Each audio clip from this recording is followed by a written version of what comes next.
Well, hello everyone, and welcome to another edition of ScrivTalk, where we interview our wonderful authors and give you a peek behind their writing life, their stories, and just some personal fun. So we're so glad you're here. And today I am chatting with award-winning author Deborah Sprinkle, whose latest release, The Case of the Intentional Accident, will be coming out very soon. It is the fourth in her beloved Mac and Sam series, and we're so excited to have her here today to chat with us. So, Deb, welcome to Strip Talk. Well, thank you, and thank you for having me. I appreciate it. Yeah, I'm so excited you're here. So let's start and let's let our viewers, our audience, know a little bit about you, because we have some people who probably aren't, but we're hoping to make them raving fans when this is finished. So, can you tell me a little bit about yourself and what drew you to become a writer? Well, I am, let's see. Well, a little bit about me. Well, I am married and I have to a wonderful man who is my, for over 50 years, and he is my best fan. He tells everybody about, oh, my wife's a writer and all that. And we have two children who are grown and on their own and doing well. Praise Jesus, Yes. because that is just such a blessing, and it just takes a lot of weight off of my mind, Yes. so that it allows me to write. Hmm. And I grew up in St. Louis and then lived in northern Indiana for a while, and then I'm here now in Memphis. Okay. So I was a chemist, and I was a chemistry teacher, and then when I retired, I decided that one of the things I wanted to do was to write. So I've always been a mystery and suspense fan, Hmm. and cut my teeth on Agatha Christie. So that just seemed to be that's what I wanted to write. So, Awesome. Well, there's just one thing that you forgot in your bio that I know you will just be like, I can't believe I forgot. Grands. You did not tell us oh, about I didn't mention grandkids. my two grandsons.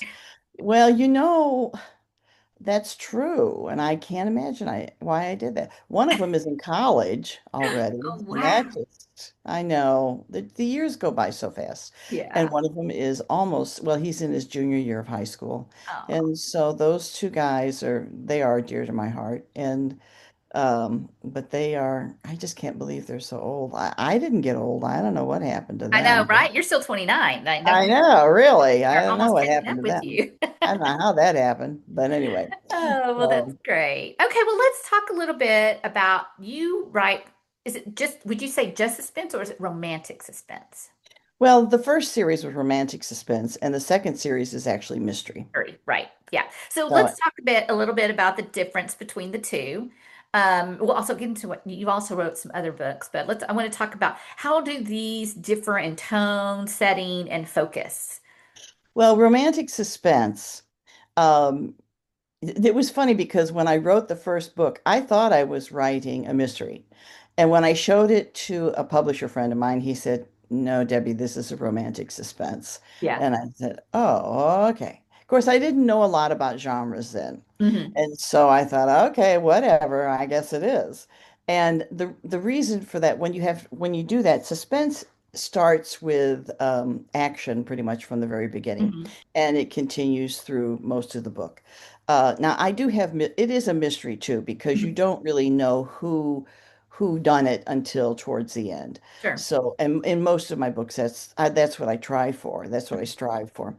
Uh, but what makes it a romantic suspense is that there is a romance through the Mhm. book, and at the end, you have to have the two that are romantically involved. There has to be a satisfying romantically, they have to come together. Yeah. Now, they don't have to get married or Mhm. even engaged, but you have to feel like they're going to stay together at the end of the book. Okay. And so they're going to be a couple. So that's what happens in a romantic suspense. In a mystery, you can have a mystery and have romance in the mystery, Hmm. and I do, and I have romance in the mystery, but they don't have to be together. Things can happen at the very end that they're not together. Okay. And that's not the big part of the book. The big part of the book is the actual mystery and what's going on and what happened and how they solve it. And it's Okay. more of how they solve it. Okay. And so that's why I enjoy writing the Mac and Sam books a little more because that's really kind of where I lean towards is more of the that convoluted mystery story. That's Mhm. what I really like to do. Okay. Uh, but I cut my teeth on the romantic suspense books. So Okay. Now, let me ask you, because we have different subcategories. So we have mystery and then we have cozy mystery. Would right. you classify your Smack and Sam's as cozy mystery? I think they're very close. They're not quite in the cozy mystery series, only because the two protagonists that I have, the two main Hmm. protagonists, which are the two gals that own the private investigative. They are private investigators, Hmm. and so really, in a cozy mystery, to be a strict cozy mystery, they should have an amateur detective. Oh, I see. And so this you don't have a private investigator, but they are since they're two young women and they own their own private investigator, and it is a small town, Hmm. and so that does qualify it for cozy. Okay. And there's a lot of other things. I mean, the cozies are always clean reads, what they call Yeah. clean reads. And so, and mine are all clean reads, of course. Yeah. And so a lot of the other things that the murders happen off screen, Hmm. off a camera, so that you don't see any of the violence or anything that happens. Yeah. And that too is part of it. So yes, I would say they're very close to being cozies. Okay. So now let me ask you, people are thinking, okay, she writes suspense, she writes mystery. She must have like this dark side, but we know you don't because you write other stuff. So tell us a little bit about the other things that you write. Well, I started out, I wrote a nonfiction book, Oh, okay. and that book was with a friend, and she and I wrote a devotional actually, Hmm. and it was called now see there I can't. It was so long ago. It was 2013 it came out and it's not even in print any longer.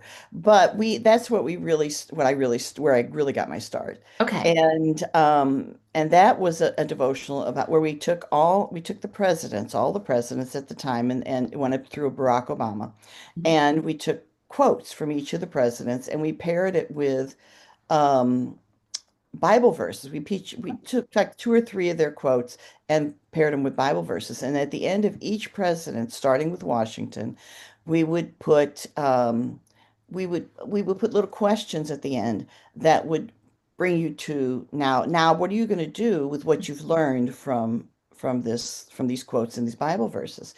And we made it into like a little devotional.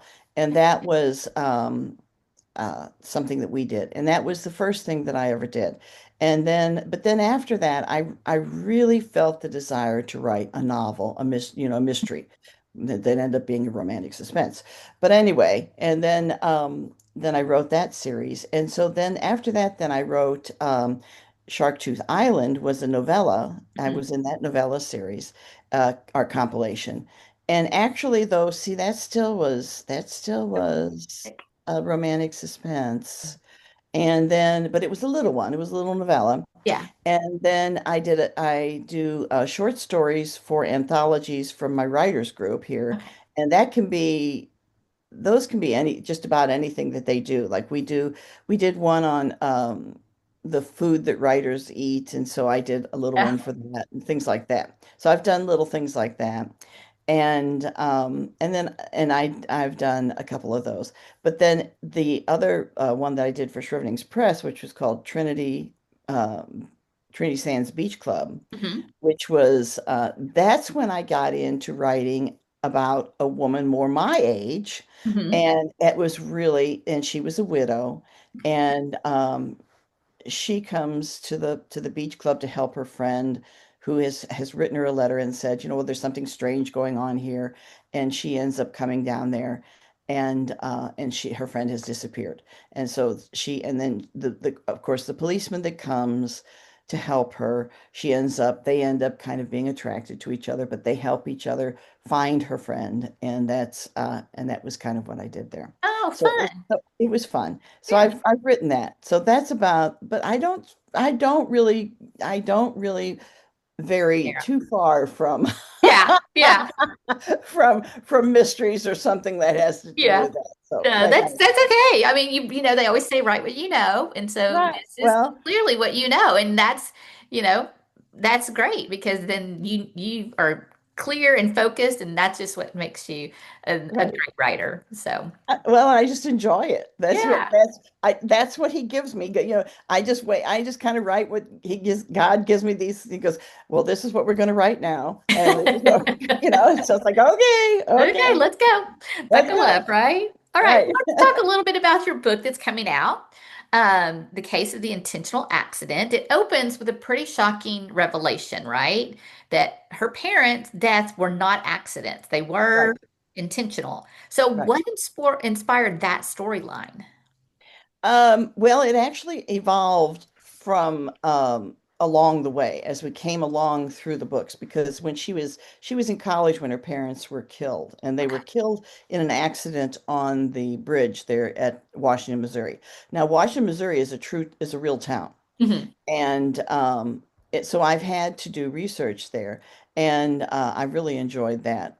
Okay. We used to live in that area, and Okay. so used to go to that town anyway. And so it's just been a lot of fun to go up there and do research Yeah. and really get to know the town.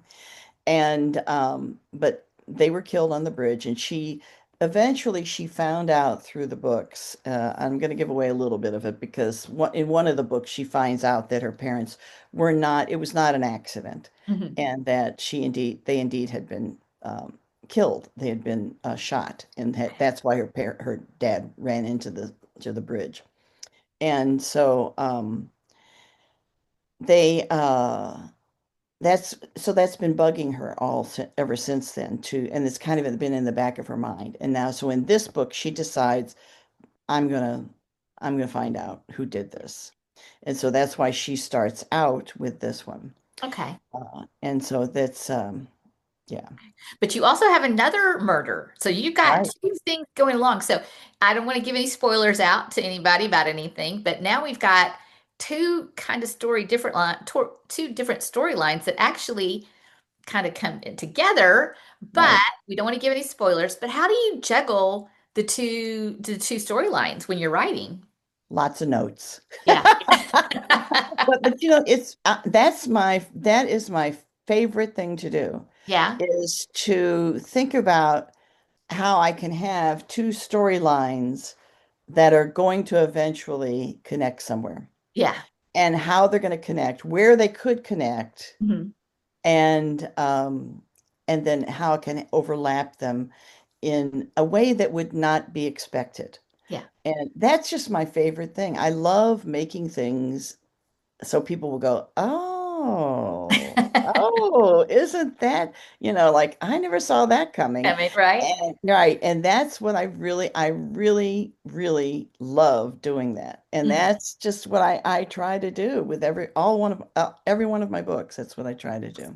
So let me ask you for the Mac and Sam series, did you, I mean, because now you've got these two, going together. Right. When you started the series, did you know you were going that direction? Like, did you plot out each one? Or is No. it just as you go, you're like, hey, this would connect? Yes, I just have well, in the first book there was two things that every book has had two lines of inquiry that have ended up connecting. Okay. But I did not, and the thing that happened with the Mac and Sam, which I didn't realize was going to happen, and Mhm. I do think it was just the Lord, was at the very end of each book, there's something that happens that is just like out of nowhere, and Okay. it ends on that. It's Yeah, that like little cliffhanger. the very first book it happens, and I have people saying to me, "I you got to write the second book because I got Uh-huh. to know what happens."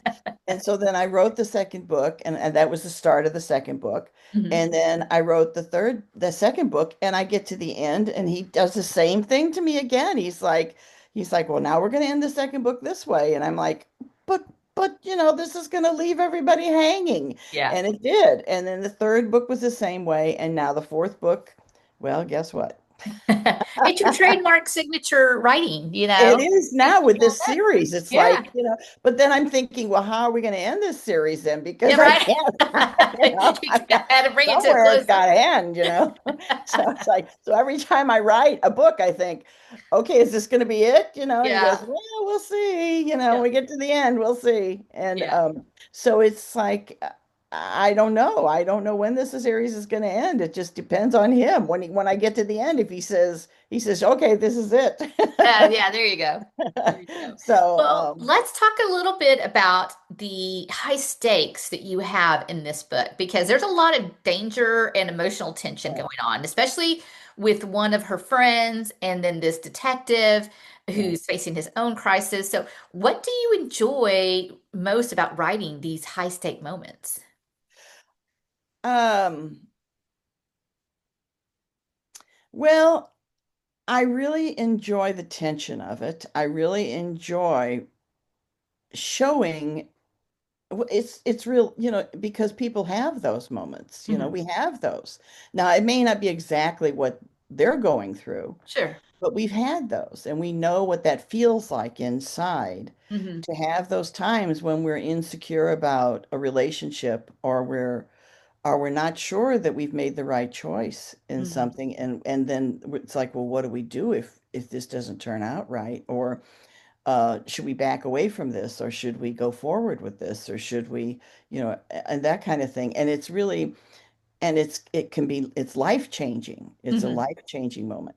And so I really enjoy writing those because I feel like those are things that people can really relate to. Sure.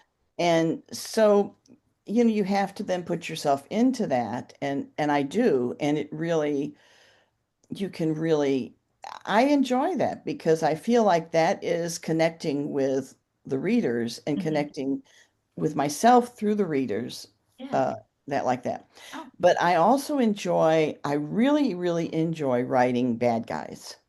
do you? Yeah. I do. I really do.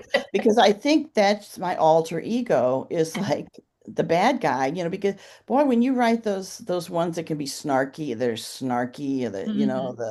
there's just something about that. I don't know. It's kind of it just releases something, lets Yeah.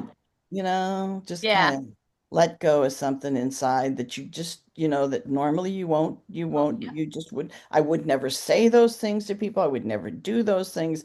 And it's like, but in the book, you can just let it go. I mean, that's I, terrible to say, but it's true, I love that. I and love it's just that. kind of It's some fun kind of to kind of release for you to yeah, it's a save the release, world. you can just be that ugly person and then and then let it go and Yeah. then get rid of it, get rid Yeah. of that That's part of it. good. So Well, they say writing can be cathartic, so it there you is. It's cathartic. And killing people is really cathartic. It's like, Okay, so I because have to ask because when you said you have a chemistry background, I'm like, I wonder how much of your chemistry background goes into your books. well, the first series it was in there a lot. I Uh-huh. put it in there a lot because the first series, my main character was a chemistry teacher. Okay. And there was the way that they were killed was through a was very chemical. I'm not going to say how, Yeah. but it was very chemical. And then there were other in each book there was something that really had to do with chemistry. Okay. In the second series, the Miss P, who is their assistant, she was their chemistry teacher. Okay. And she's forensically, she knows how all the forensics and she knows how to do things and so forth. And so she does, I don't get into the chemistry, but she's a very good character. I like her. That's I good. like to write her. Yeah, that's good. Now, So, I mean, I would imagine, that helps, especially when you're writing the suspense, because how many of us don't watch Dateline where somebody has put some kind of something, powder or whatever, right, right? And you're just like, how do you know these things? And how, so it's cool that you could, right. use that to, and I'm glad you don't put a lot of the chemistry in there because No. I just finished reading a sci-fi book and there was so much heavy science in it that I just Yes. when is It's this too going to much. end? It was too much, I'm Yeah, like, people don't understand that and they just gloss over it then. They're yeah, not going to read it. Yeah, but you know it's important to the book, but you're Right. like you don't want to, yeah, overdo it. So No. that's good. Well, I want to talk a little bit more about these characters because I think people have really enjoyed Jake and Mac's relationship and how it Yeah. has evolved over the series. So without giving any spoilers, what can readers expect in that relationship with this new installment of the series? Well, they have some really serious issues in this one because she she really feels like maybe he's trying to get out of the engagement in this one. Mm, So this one is so she's very but Madison tends to be kind of a little bit insecure anyway. In mm, term, it's funny, she's secure with her job, she's secure with her abilities, mhm. but when it comes to relationships, she's a little insecure. And I think that goes back to her losing her parents and to her childhood and everything. You'll if you read the other books, you'll know what I'm saying Yeah. about that. But so and so I think that she's not she's just still not secure in his feelings for her. Mm, And so when they have something happen in here that she just is really she's like, I don't know. I don't know if he's trying mm, to back out of this, our relationship or not, yeah. because he doesn't seem to want to set up the date for their wedding. Oh, And so that really becomes an issue in this book. okay. So, Yeah, and see, I love that there again, you are trying to connect with readers where they are in their own lives, right? I mean, how right, many of us in a relationship are like, is he really that into me or not? right, Or, right, why is he acting this way? Or we're just, because of something in our past, it affects our relationships in the present, right, right? And so I right, love how you're able to do that, not only with the mystery, but with the characters and making them so human for us. right, right. So, So she's just kind of, I don't know. And the thing is too, I get my books confused, so I have to think about this, like now where was he? Where were they in this book? Now where were they in the because I just had finished the next book, uh-huh. which is so it's going to come out next March, and so I have to think. So I'm thinking about this. I don't know. Let's see about but the intentional accident, it may be they may be different with this. With Yeah. that one, maybe their relationship was a little bit different. It may have been more of a case of she wasn't sure that he was even, because I think he hadn't even proposed to her at that point. And Okay. so she was still even thinking, she was not even sure about him in Yeah. terms of what was thinking about that. People don't understand writer minds are just so Oh, I'm so telling you. I mean, I we're just, Well, I just finished the first edits on the next one, which is the case of the other brother. right. And so I got this whole thing. It's like, okay, where did this one stop and this one start? Yes.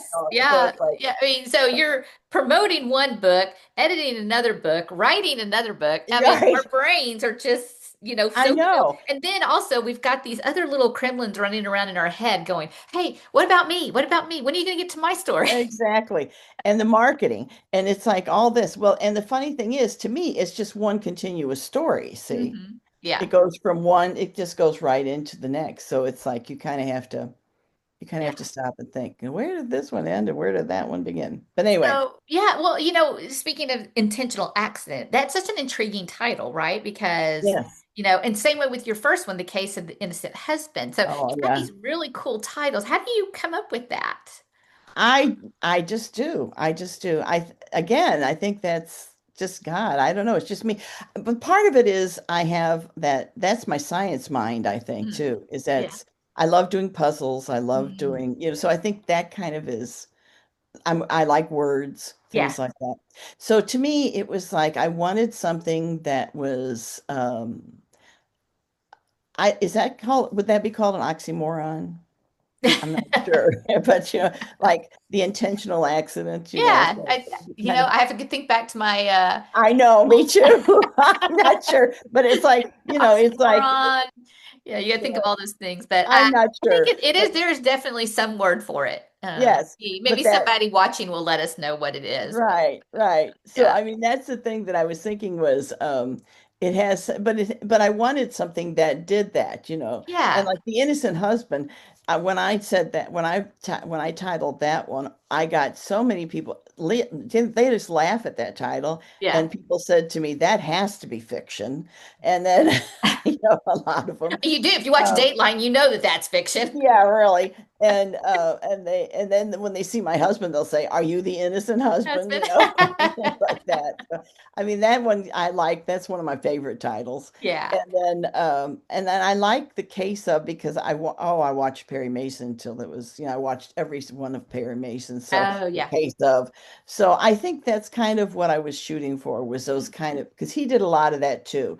You Okay. know, the that where Played he on words. that play on words. Yeah, Yeah. the play on words things. Yeah. And that's kind of what I try to do. Ah, But so and the stolen memories was, you know, that was about someone breaking into a uh uh you know, one of those things where you save all the I forget what you call it now. Isn't that terrible? our You think memories I have been would stolen by I aliens. know. A time, one of those time capsules. Oh, yeah. Broke into one of those time capsules and stole the things out of there. Mhm. And so I, you know, I just thought, well, you know, I didn't want to just say the case of the broken time capsule. So, Yeah. you know, but I thought, well, it would be stolen memories, Yeah. stolen memories. So That, that kind of thing. So I that's think great. so you just kind of have to think about, I thought about, you know, what's really happening. And with this, it was, they were intentional accidents. Yeah. So, Yeah. I so, love that. So clever. So clever. So um, I want to talk because you mentioned, God really directing your steps as yeah. you're writing. So let's talk a little bit about your faith and how that interweaves with your writing. So how does your Christian worldview shape your writing, especially in those moments of danger or doubt with your characters? Well, I think the main thing that I want to show is the same thing that I feel in my life is that I can't, I can't do anything without the Lord. Mhm. And I feel like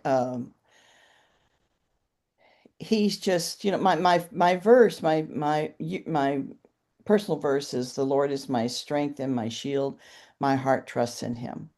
Beautiful. And I feel like I want my characters to show that too. They're not perfect, Mhm. but and to show that they realize that and that they realize that they can't do anything without his strength Yeah. and in their own strength that they need him and they need him all the time to overcome their own failings and also to help them do what they need to do. Yeah. And so that's what I wanted to I want to show is that that's where their faith is that where their faith is.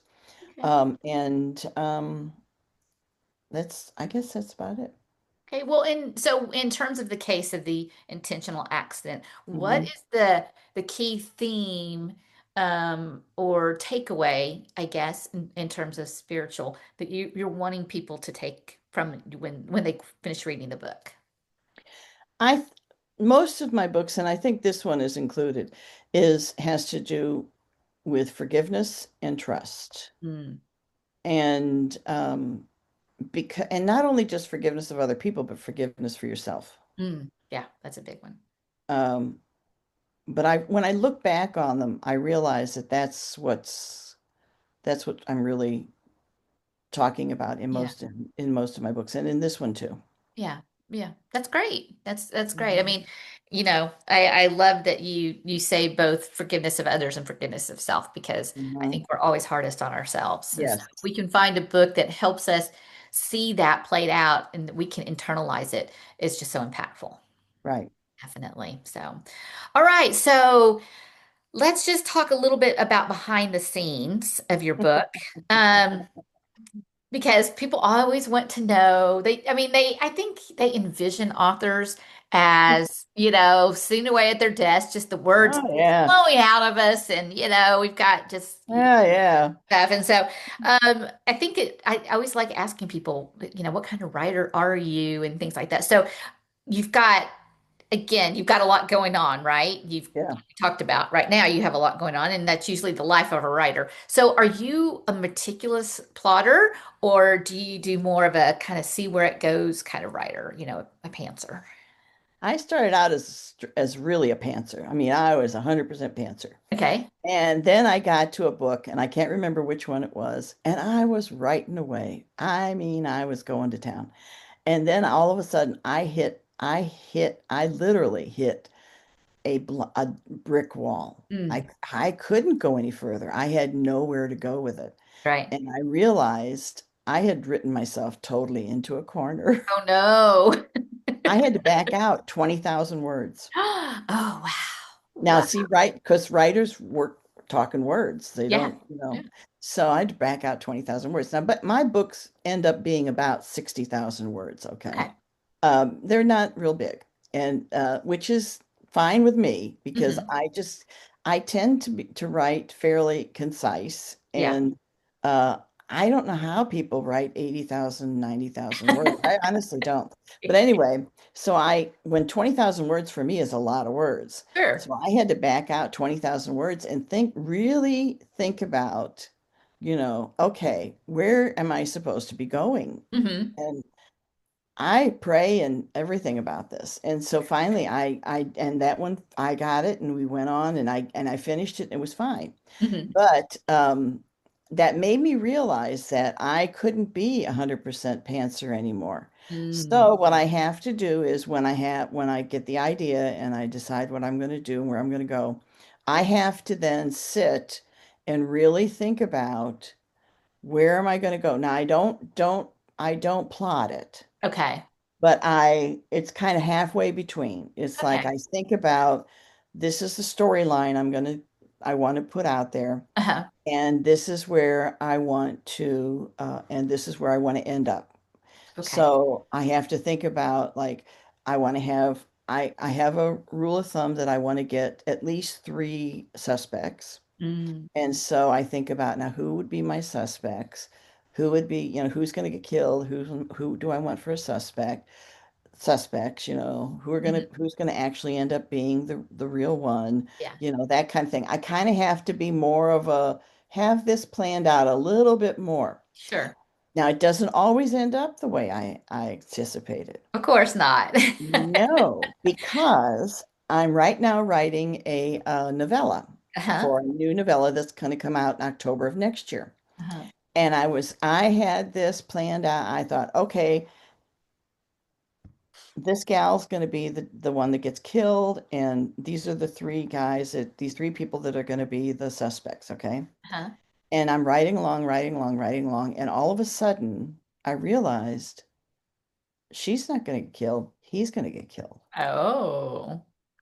And the three suspects are going to be her and these other The other two. two. And Oh. all of a sudden, I just realized it. I was like, oh my gosh, it's clear as day. Yeah. And That's and it was just fun. it was wild. It's just like when it hits you, it's like, oh my gosh, Yeah. I've got this all wrong. I mean, it's funny how things just pop up. I remember one time I was Yeah, writing a novel and it still hasn't seen the light of day, but all of a sudden this cop came up into the picture and I was like, where did he come from? yeah, The next thing you know, he's popping up again. And I'm like, wait a minute, it's just you just don't expect it. But when you're writing, that's how right. it works sometimes, which is always That's going to be right. kind of fun too. It is fun. It Yeah. is fun. And I know it's the Lord. I mean, it Yeah. has to be. Yeah, he's up there thinking, or looking down, going, "Deb, you just think you know where this is going." And just Yeah, it's you kind of like think with you our lives as well, right? right. We can be going Exactly. along and we just think we know, and he's going, "No, I think I'm going to give you a little detour, a little Yeah. reroute, a little change." Exactly. You know? Exactly. You can make your plans, go right ahead. Yeah, You make your but it's like plans, but that verse. The person makes their plans, but the Lord directs his steps. That's that's right. right. And so, I That's mean, you right. end up where you're going to end up. So, That's and right. that's what happens. And so it's fine. It works out fine. And like with this story, I still have my three, it's all the same people. It's just going to have to shuffle a little bit, but Yeah. it's like, it's just really it's just kind of amazing to me that that's what happens, you Yeah. know.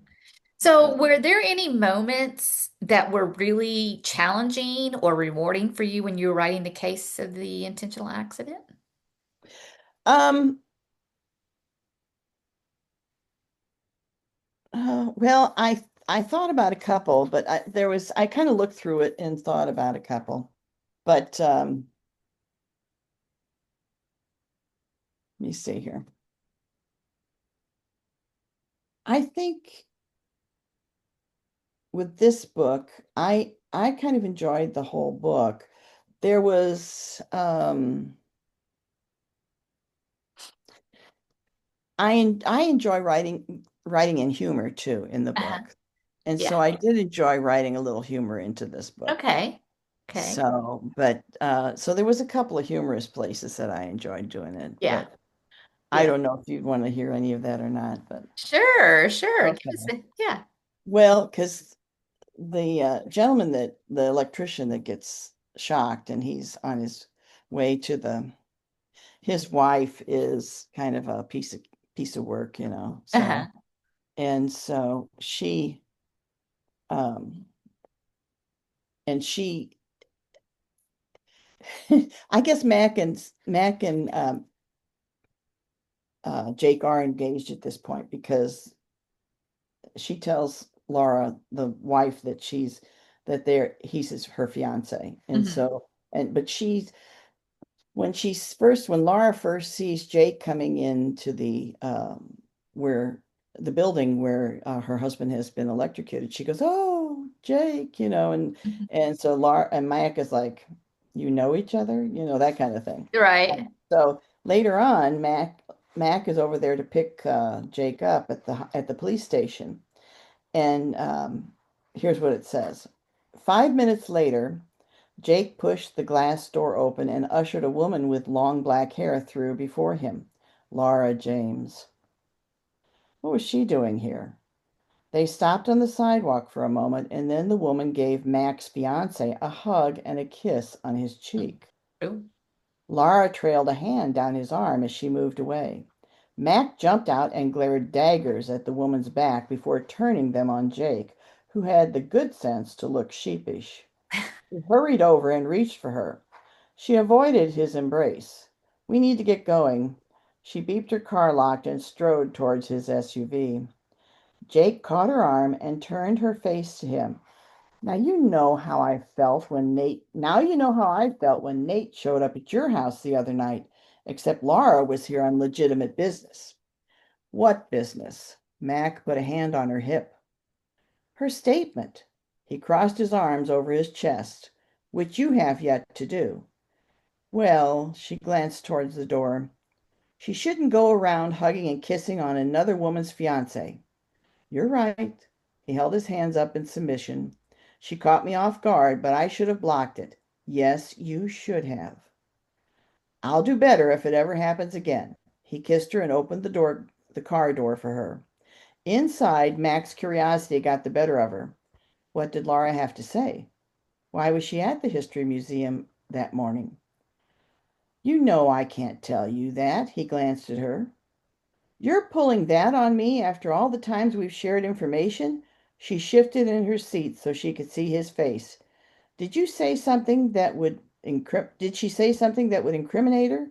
I mean, why can't you tell me what she said?"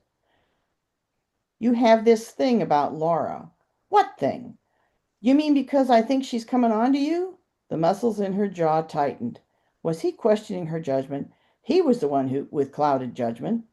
"I will have you know that I am very capable of divorcing my private feelings about someone from my professional opinion." Jake ran a hand down his face. "I didn't mean that exactly." "Then what did you mean exactly?" Her words dripped with sarcasm, and it occurred to her that they were having a fight. "Nothing. Just forget it." "Then tell me what she said." "No." So We're having a fight. Like, Oh, this gal. So I just liked writing that scene because it yeah, was that's like, funny. I mean, it was just like something that would happen between A couple, yeah. a couple. Oh, So, that's funny. That's funny. so Yeah, I love that. I love and that. I like writing those little things between the two of them. They Yeah, have a little tete-a-tete with different things. So she gets yeah. jealous and It makes it just make like again, I love how real you make it. How real you make it for those of us. Because I can imagine, I mean, the whole time I'm sitting there going in my car thinking of me and my husband, like, why won't you tell me this? And and the exact same. I'm like, I know where this is going. it's not going to be good. Yeah. All right. So what does a typical writing day look like for you? Oh gosh. I am what I call a binge writer. Because a typical writing day, there is no typical writing day. I think if I've got, I kind of write when I can. Mm, It's like, and I also then if I have a free day, I just binge write. mm, I write as, if I can. I mean, the thing is, sometimes you get up and you sit there and you think, I don't know what to write right now. It's like mhm. you reach a point and it's like you're just kind of stymied at that point. And so you have to think about it some more.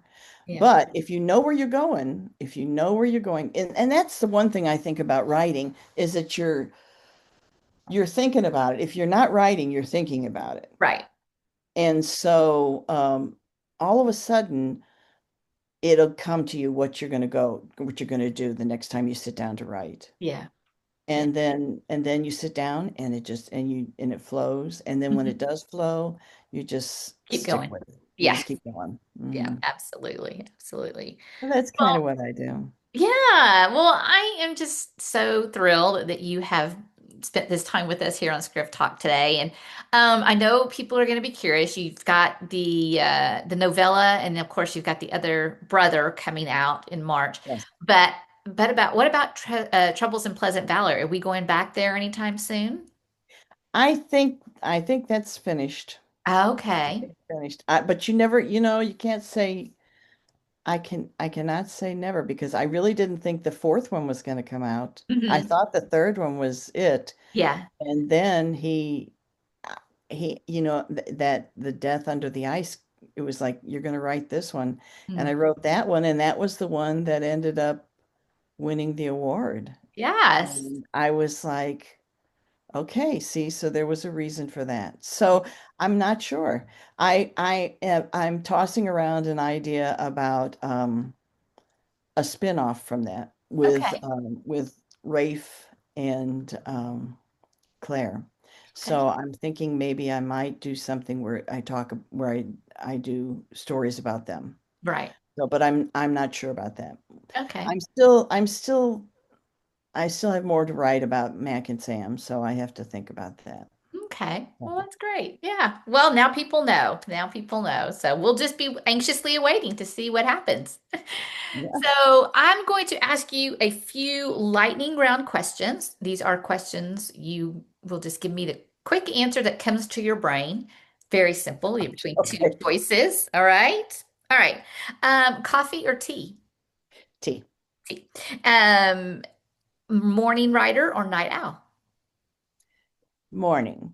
Morning. Okay. And are you a bookmark or a dog ear when you're reading? Bookmark. Bookmark. And do you borrow from the library or do you buy them books? Bye. You buy. Bye. Mhm. Book. And Mhm. when you buy, are you a Kindle or are you a paperback? Well, I'm a Kindle, Okay. but if I like the book, I'll go back and buy it. Okay. Oh, that's good. All right. And then the last question, your favorite way to celebrate finishing a book? Oh gosh. Chocolate. Ah, I love And that answer. chocolate and a good movie. And is that movie a mystery? Oh yeah, Yeah. has to be. Yeah. All right. Well, thanks so much, Deb, for joining us today. Before we go, of course, tell people how they can connect with you. Well, I'm on Facebook. I have a website called Deborah Sprink author Deborah Sprinkle author Deborah Sprinkle, I think it is. I'm not sure. It's That's one okay. of We'll those. link to it in Anyway, we the, have a we'll link website. to it. Yeah. I have a website, and but and between I think Facebook and website are about the best ways. Great. All But right. I also have Goodreads and I also have BookBub too. Yeah, great. And don't forget to, you can check her out on Amazon as well. Mhm. So be sure you check her author page there on her book page to find out all the wonderful books that Deborah has written. Well, thanks again, everybody, for joining us. I hope that you will take the time to grab a copy of The Case of the Intentional Accident that we'll be releasing soon. And that you will follow up with Deborah, join her newsletter list, and keep up to date with all that she has going on in her personal and writing life. So until next time, happy reading, and we will see you again on the next ScrivTalk Author Chat. Bye.